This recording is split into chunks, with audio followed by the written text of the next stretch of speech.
Então, quer dizer, isso só aumenta a desconfiança de mais gente ainda. Por que os caras querem esconder? E se eu sou ministro do TSE, Igor?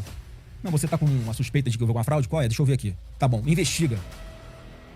E o que os caras fazem? Os caras, além de não investigar, metem uma multa de 22 milhões de reais, em alusão ao número do partido, que é o PL, quando a gente sugere ali indícios de que podia ter acontecido alguma coisa de errado, e o cara não investiga. Como é que foi em 2018? Falou sobre o PCC. O PCC que é uma organização criminosa exportada pelo Brasil. Por que o governo federal é contrário a classificar organização criminosa como organização terrorista?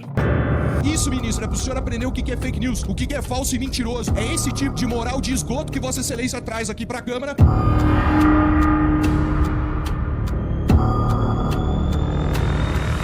Você acha que isso teria... Tu acha que o jeito que tá hoje, se tu tivesse, por exemplo, apoiado a CPI da Lava Toga, a gente estaria numa situação mais controlada hoje? Porque você tava falando, tava tentando distensionar. Eu lembro que tu chegou a falar, inclusive, sobre isso, falando, cara, pra que eu vou tensionar mais ainda, não sei o quê. Mas me conta o teu ponto. Assim, não, é importante. Será que seria diferente? Primeiro que ela não ia acontecer.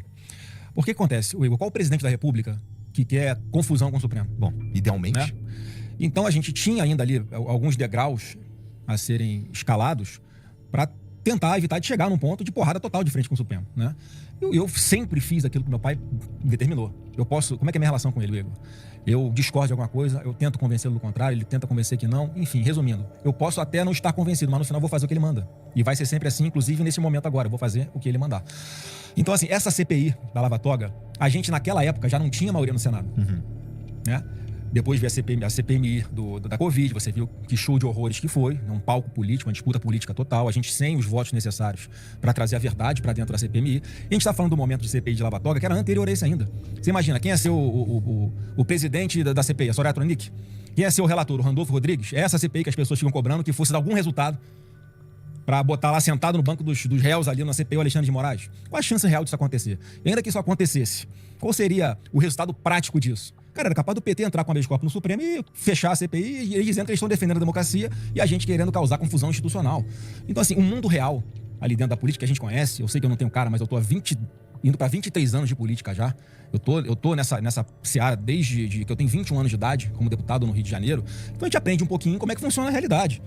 Então esse é um falso argumento, é uma falácia das pessoas que estavam defendendo essa CPMI, como se fosse solucionar todos os problemas. Não ia solucionar, ia agravar mais a situação. Você vê quem estava apoiando. O senador que faleceu aqui de São Paulo, o Major Olímpio.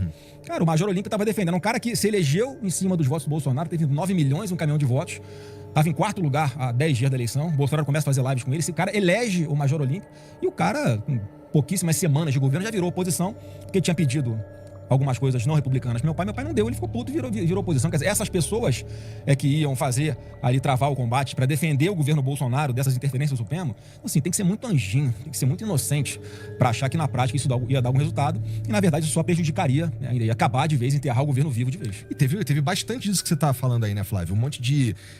teve vários candidatos que surfaram no capital político do teu pai, foram eleitos e algum tempo depois, uns mais cedo, outros mais tarde, mas de uma forma geral, de 2018 para cá, o cenário de aliados e opositores moveu-se bastante, né? O que acontece? É mais uma... Eu acho que é uma qualidade do meu pai, tá? Mas, na prática, eu acho que ele precisava ter um pouquinho mais de cuidado, porque ele é um cara de um coração tão grande, cara. Então ele senta pra trocar uma ideia contigo aqui. Se ele acreditar em você, cara, ele vai comprar o teu barulho, ele vai até o final com você, ele vai botar o capital político dele em jogo pra poder te ajudar. Ele é assim, cara, com quem ele acredita. Então muitas pessoas que eram mal intencionadas se aproximavam dele e ali conquistavam a confiança dele de alguma forma e depois, que sentavam que estavam eleitas com base nessa credibilidade que ele tem perante o eleitor, achava que, não, agora sou Bolsonaro, eu sei o que eu tô fazendo, o Bolsonaro não sabe o que tá fazendo. E aí a resposta que eu sempre falo é a seguinte, né? O que aconteceu com essas pessoas? Então, eu confio muito nesse julgamento da urna, cara. Então, cara, se a urna julgou e o cara caiu de 500 mil votos para 20, quer dizer, ele teve uma resposta, quem deu o mandato, tirou o mandato. E, invariavelmente, quem vai para essa linha com o presidente Bolsonaro acaba se ferrando. Então, assim, não é o povo, o nosso eleitor, ele é diferente do eleitor mais à esquerda, porque ele acompanha o que a gente faz, cara. Ele acompanha o que a gente posta, acompanha como é que a gente vota, cobra, manda e-mail, liga, tira satisfação na rua. Isso é bom. Eu sempre fui aberto a isso. Graças a Deus, eu sempre fui reeleito com votações crescentes, cara. Que é sinal seguinte, a gente não tá perdendo voto. As pessoas vão tomando conhecimento do mandato e vai aumentando a votação. E foi assim que eu fui deputado estadual 4 vezes em janeiro e depois, com 4.380.000 pessoas, me dando um mandato de senador. Então, assim, muita gente que vai pra linha de querer se botar ali como uma pessoa que sabe mais ou que tem uma visão mais ampla do que tá acontecendo na política do que o Bolsonaro, acaba tendo esse destino. Algum desses aí tu suspeitou desde o princípio, cara? Não precisa me dizer nome não, mas puta, eu vi uma galera chegando ali que eu achava estranho. Eu acho que assim, talvez eu tenha percebido um pouquinho antes do meu pai algumas situações, né, mas eu sempre fui muito, Igor, de entender que a gente tá numa guerra. E é uma guerra. A campanha, o nome campanha eleitoral, é uma alusão à campanha, uma expressão militar da palavra, na conquista do território além dos muros da sua cidade. Uma campanha é isso. E nesse conceito, eu olho um cara que tem como o inimigo o mesmo que o meu. Você tem um inimigo, eu também tenho o mesmo. Cara, vamos ser um aliado nesse momento, depois a gente quebra o pau e o que acontece. Então, eu sempre tive essa leitura e isso sempre influenciou muito minhas decisões dentro da política. E isso, obviamente, depois que a gente consegue vencer uma guerra, aí quando vai ver o que acontece depois, como é que vai ficar a relação, o cara resolve tomar um rumo, eu resolvo tomar outro, e aí o povo é que julga, né? Quem é que estava do lado, quem foi que caminhou pro lado certo depois da guerra, né? Então, mais uma vez, cara, é o povo que vai resolver isso aí, e é o que a gente sempre pede, cara. Tem que estar o Bolsonaro na urna contra o Lula nesse momento, pro povo decidir. E aí, nesse sentido, cara, tu disse que, deixa que o povo decide na urna e tudo mais. Cara, vocês estavam brigando com a urna o tempo inteiro em 22, cara. Esse é um problema que é o seguinte, se você pegar desde 1999, cara, Brizola já criticava a urna eletrônica, o Carlos Lupe já criticava a urna eletrônica, que foi quem entrou com a ação contra o Bolsonaro, que deixou ele inelegível. José Dirceu já falou contra a urna. Flávio Dino, ministro do Supremo hoje, já desconfiou da urna. E o que a gente sempre falou foi o seguinte, cara, só tem esse troço no Brasil e no outro país lá de um Pizaquistão desse da vida. E que custa você botar umas camadas de segurança a mais? Cara, bota a porcaria de um votinho impresso do lado. A máquina já tem impressora. Bota ali, o cara confere numa janelinha de acrílico assim, transparente, lacrada. Ó, tá batendo com o que eu quero, aperta o botãozinho, confirma. Cai o papelzinho na mão na lacrada. Depois você confere o que foi enviado pro TRE com o que tá na urna no papel. Cara, não ia atrapalhar em nada. No Paraguai foi assim. Na Venezuela foi assim agora. Foi quando o mundo descobriu que lá havia fraude eleitoral e o cara bancou mesmo assim, porque, né, o TSE tem que respeitar a decisão do TSE. Pô, o TSE é dele. Sim, né? Isso daí. Então, o que a gente pede aqui é só isso, transparência e segurança. E isso foi transformado em um ato contra a democracia, meu. Então, quer dizer, isso só aumenta a desconfiança de mais gente ainda. Pô, o que os caras querem esconder? Porque se eu sou ministro do TSE, Igor, não, você tá com uma suspeita de que houve alguma fraude? Qual é? Deixa eu ver aqui. Tá bom, investiga. E o que os caras fazem? Os caras, além de não investigar, metem uma multa de 22 milhões de reais em alusão ao número do partido, que é o PL, quando a gente sugere ali indícios de que podia ter acontecido alguma coisa de errado, e o cara não investiga. Como é que foi em 2018? Isso você sabe. Em 2018, o presidente Bolsonaro é eleito.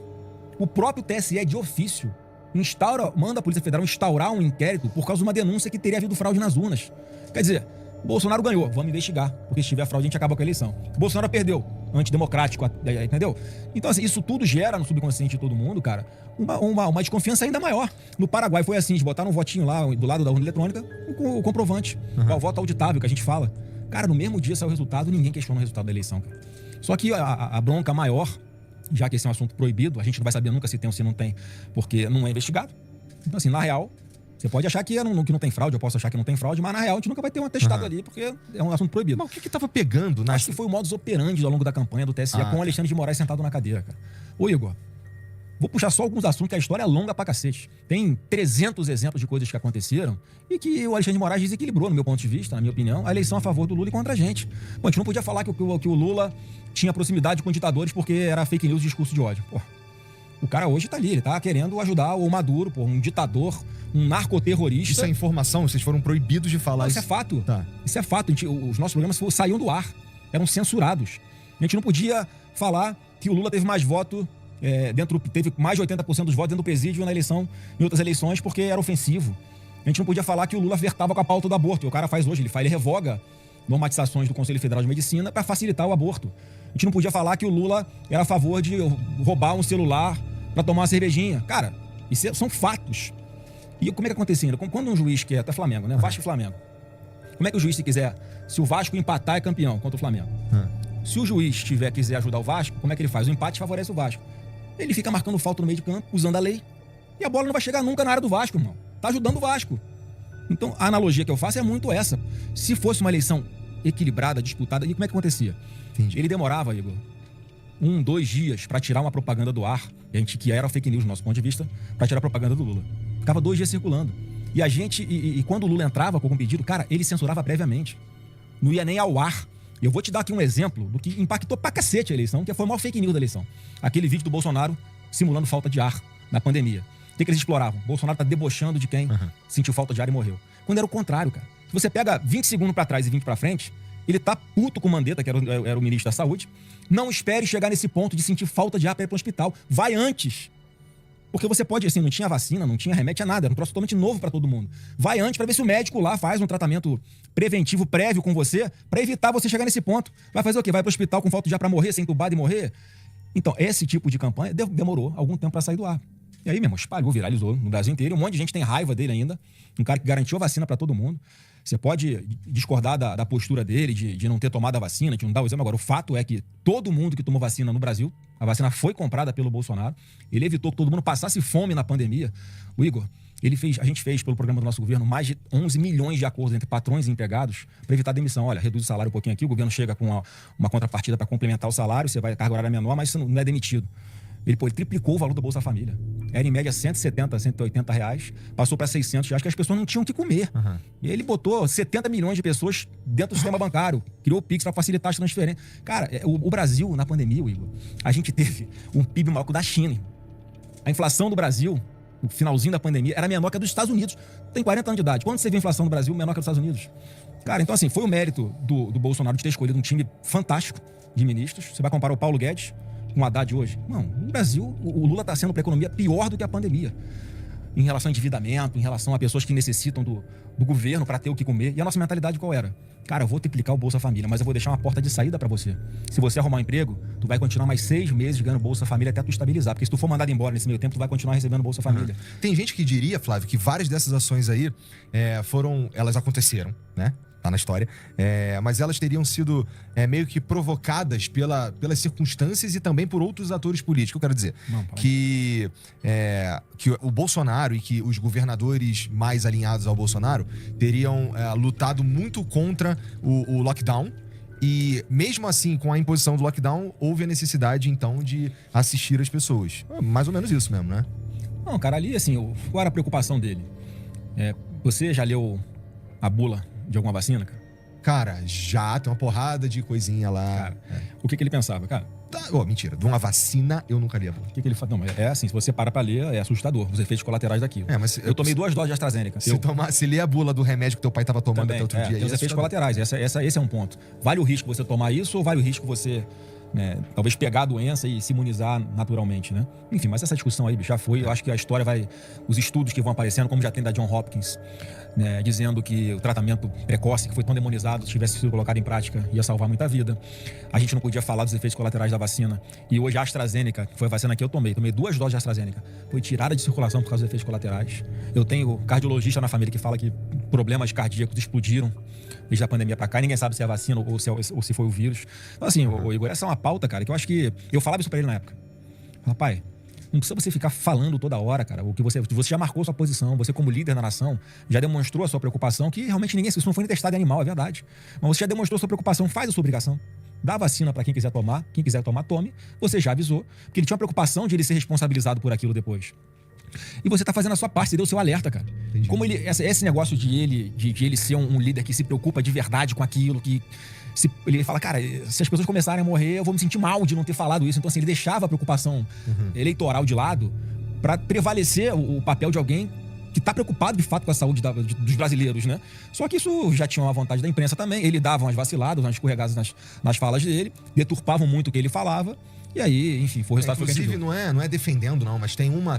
Eu sou da opinião que todo político tem um monte de ângulo que dá pra você atacá-lo, mas, em geral, é mais eficiente quando o fazemos com a verdade, né? Então, de novo, não é pra defender, mas tinha um argumento na época lá, que os caras ficavam pegando no pé do teu pai, que ele teria dito que se tomasse a vacina, tu ia virar jacaré. Não, mentira. Aí, você precisa de um pouco de desonestidade intelectual pra ouvir aquilo que ele tá falando ali e achar que ele tá falando sério, né? Então, aí, esse que é meu ponto. Cara, dá pra você atacar por um monte de coisa, mas quando a gente ataca o outro por um motivo que não é verdadeiro, tu enfraquece no fim das contas. Mas não é todo mundo que percebe, né, essa maldade. Tem muita gente que pode não acreditar também, mas não tá nem aí.